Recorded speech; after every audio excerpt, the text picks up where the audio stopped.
much here.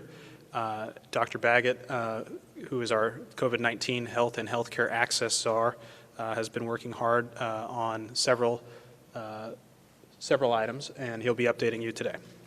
I'd like to introduce him now. Thank you, Tristan. Good afternoon. Thank you for being here. I've prepared a few slides that I'll walk through today just to give you some updates in terms of the things that we've been doing since I last had an opportunity to speak with you. We'll also talk about some of the initial metrics that I've been looking at to inform the assessment of our current status, as well as the actions that we take and the recommendations that are made so that we can continue to protect our residents. We're very familiar that we're in the midst of the confluence of two major events. One, the protest over racial injustice, which has, for the most part here in Dallas, been largely peaceful. The other being a pandemic that we're also very acutely aware of. There are also some concerns, and I have them too, as to what these large group protests will mean for the spread of the virus. And I want you to know that we're doing what we can. I'll talk about something at the end that we work together to create that's a guide to peacefully protesting during a pandemic, recognizing that each of those, especially the occurrence of both of those at any one incident, is a very rare and unique event.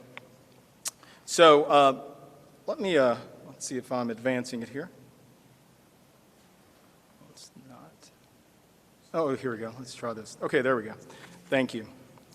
So there are a few areas that I want to cover. First of all, we formed what we're referring to as an alliance. When I came into this role, what I recognized and what people shared with me was there was a lot of activity because there's so much interest, anxiety, concern around COVID-19 and what it means to our community. And so there were a lot of people working on a variety of things. And some of that was also the county activity, the city activity, private activity, and just individual and organizational activity. And so what we did was a couple of weeks ago, said, how about we find a way to get people together so we can have more of a coordinated action so that we can work together in those areas where we have a shared interest and we can continue to make an impact, hopefully even greater. The other piece that I want to touch on today, and I'm going to spend more time on that, is the data. I've been asked, and I know you're looking at a lot of data, and I've spent a fair amount of time analyzing that data so that we could get some sense of what this means. And the last, as I mentioned, is how to be safe in the midst of a protest for those who are choosing to do so. So these are the metrics that I've gathered initially to look at. And there are a lot of different really good tools out there that have been assembled. People are working very hard to make them publicly available as well. But we're looking at 5 areas. What are the trends we see in the virus? What is our ability to treat? So what's our capacity? We know that we initially flattened the curve so that we could make sure that we had the treatment and care capacity within our hospitals and healthcare systems most specifically. What are the results with testing and how are we placing testing? Contact tracing, which is fundamental to public health efforts and to prevention, as well as what are we doing in terms of select or vulnerable populations. So these are the measures that we're looking at, and what you can see here is that I'm cautious. As Tristan said, we've had 300 cases today. We had 298 cases yesterday. So we've had this continued increase. So what I'll say is we don't yet know what our peak is, and I don't think based upon the data that we can say we've peaked. We're also looking at the percentage of positive tests that are occurring. That's a number we're tracking, and when we look at that, we're looking at the number of tests as well as the number of positive tests as well as the number of tests conducted. The hospital admission rate, we are tracking that to make sure that we have sufficient capacity and also to make sure that we're not seeing a spike in that. We've monitored the percentages of hospital and ICU admission as well as ventilator use, and I'll talk a little bit about that in a minute as well in more detail. And of course the deaths. Checking and tracking those deaths to see when they're occurring, when they're being reported, so we can see if those numbers are going up or down. Right now, as I said, we're kind of in the caution window. So the way that I look at these metrics that we have progress, we have caution, and then we have high degrees of concern. So you'll see that that that's going to be the case for each of these. Our ability to treat and manage, we're monitoring our capacity as you are as well. And so about 68% of our hospital beds are occupied. What does that mean? We're looking at the ICU capacity, the ventilator capacity, as well as we're continuing to have ongoing discussions around the personal protective equipment, recognizing that's necessary to treat. I continue to get information to make sure that our major hospital systems have an adequate supply, which we've said needs to be at least 4 weeks. You can see right now, based upon where we are in ticking on capacity and some of these other things, we feel like we're in the positive window. If we had a surge or a spike, we have the capacity to treat and manage. Testing. That is something that we focused a lot of energy on. We have worked on not only standing up the community-based testing centers, working with private testing as well, also creating mobile testing and expanding that. And I'm also pleased to share that we've been working over the last week or so trying to look at various factors. Who's the most vulnerable based on data? Where are we seeing the highest risk of cases? Where do we see testing placed already? And how do we make that testing more accessible? So we're going to be rolling out over the next week additional testing sites that will be walk-up testing sites so that people can get to them. And our goal is that you'd be able to get to them within 15 minutes on foot. There are other measures that we're looking at relate to contact tracing. And contact tracing, the reason that it's not coded is because we haven't gotten the data from the county yet regarding contact tracing. As you are probably aware, the county has been undergoing an evaluation of their contact tracing apparatus, and they will be making an announcement tomorrow regarding the changes there. What I can say is that they've dramatically increased the number of contact tracers. We have a ratio that we're working through to make sure that we have the right number of contact tracers per person, and also how we use technology. Vulnerable populations or select populations, we're referring to them in that way. We know that there is a disproportionate share of the population that is having an impact by COVID-19. We can look at the national data and see it in African Americans and some other communities as well. Here we're seeing it more substantially in the Hispanic community. I've spent a lot of time over the last week meeting with leaders in the Hispanic community, understanding what we are seeing there, understanding some of the special cultural and other considerations, and also how we put testing closer to them and within their community. And that's going to be part of the new testing that we're rolling out over the next week as well, so I'm pleased to say that. We also recognize that we're seeing a disproportionate share of hospitalizations also within the Hispanic community largely. And so we're very cautious and concerned about where we are there, and that's why the dial of the needle rests there. So one of the things that I mentioned in opening is that we have recognized, and you do too, that there are two historic events taking place right now. Protests around racial injustice, as well as what we're seeing with regard to the pandemic.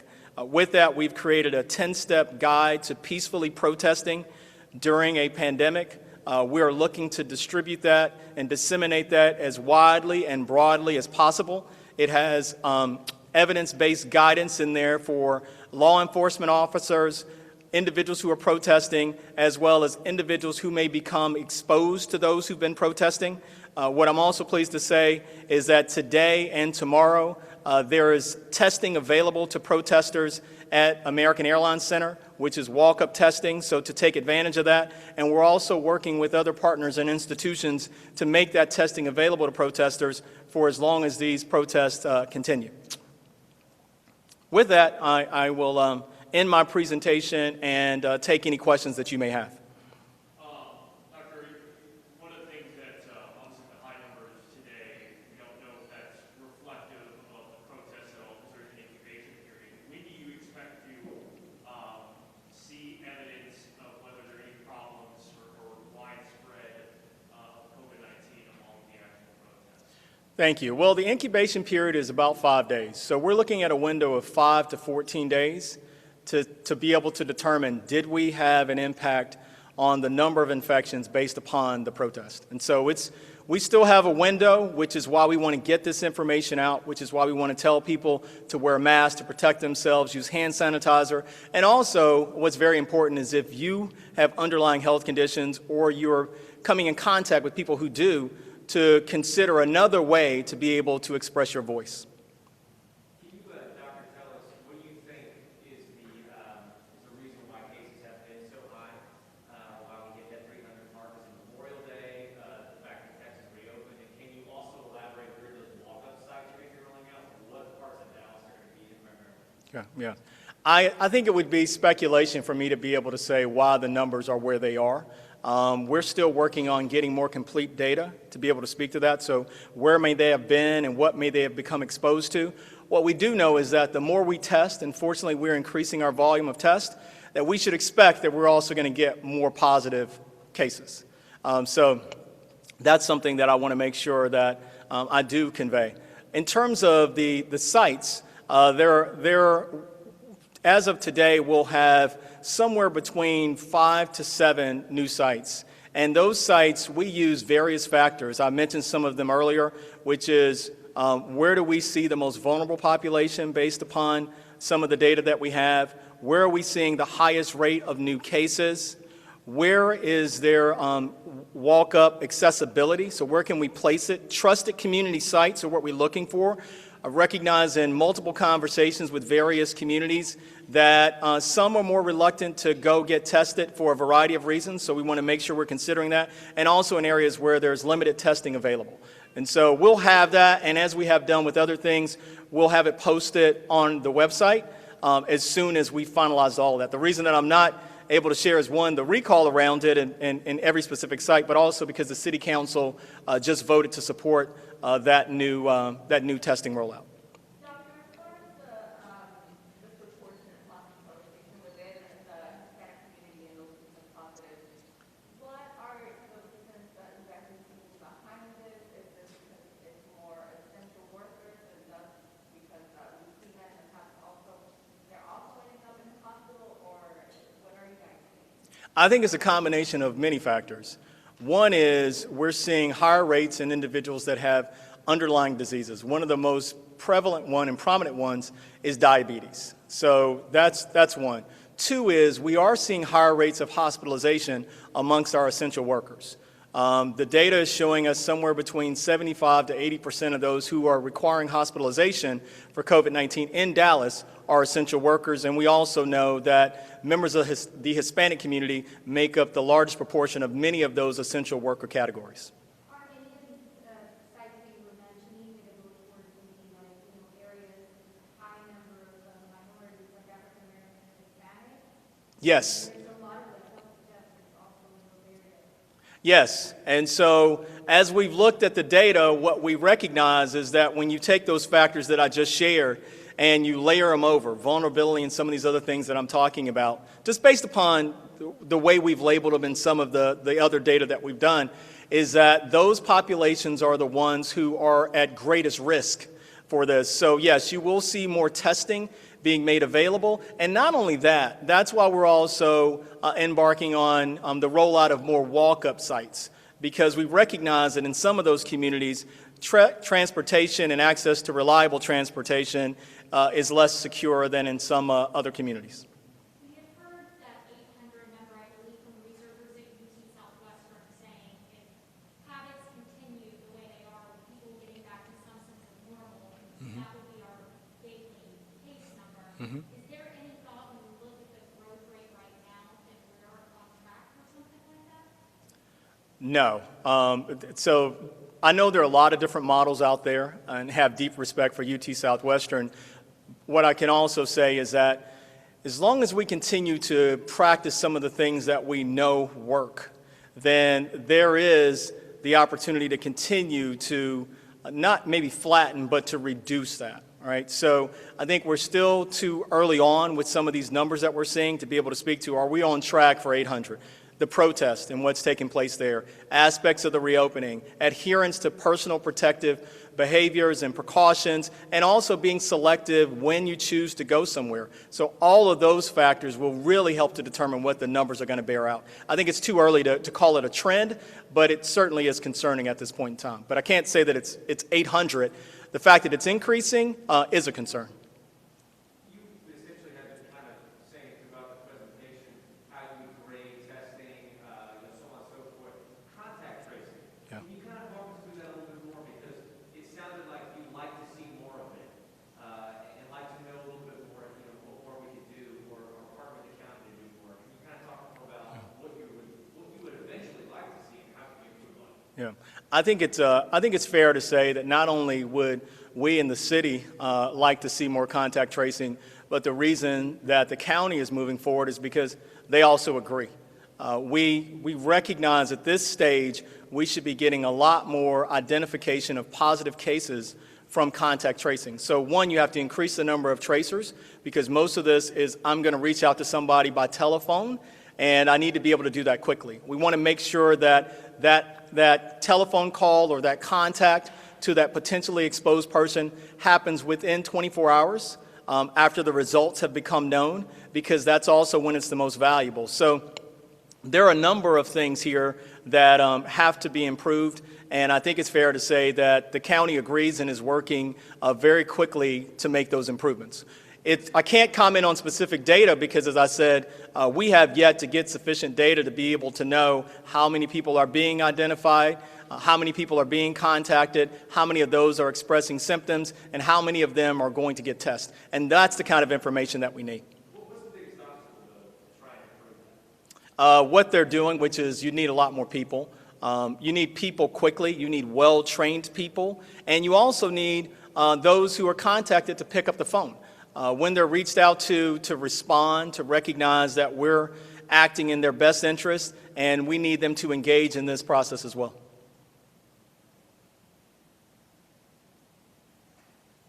There are no other. Just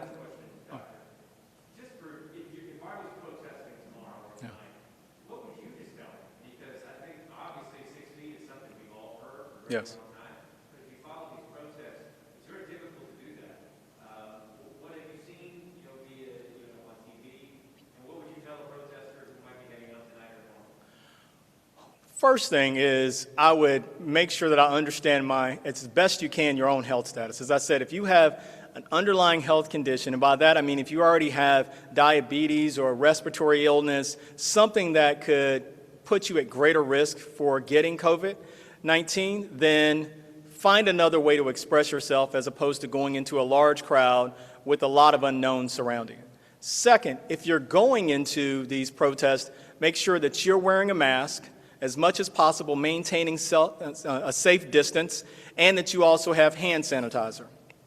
The next, I would say, is if you're going back into an environment where there may be people who are vulnerable because of their health conditions or because of their age or some of these other factors, monitor yourself and your symptoms, and also make sure you're doing everything to continue to manage your hands and any contact that you may be having with them as well. And if you begin to develop symptoms, that's why we're also making testing available today and tomorrow. And that's why I also mentioned that we're working with others to make that available on a longer term basis, as long as the protests are continuing. That's what I would offer. What I would say to everybody is that what we know works are the personal protections and precautions, and to also to exercise good, sound judgment around where you go and when you go.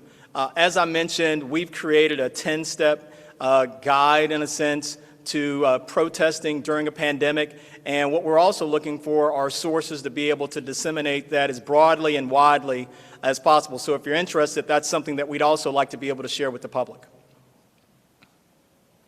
Thank you.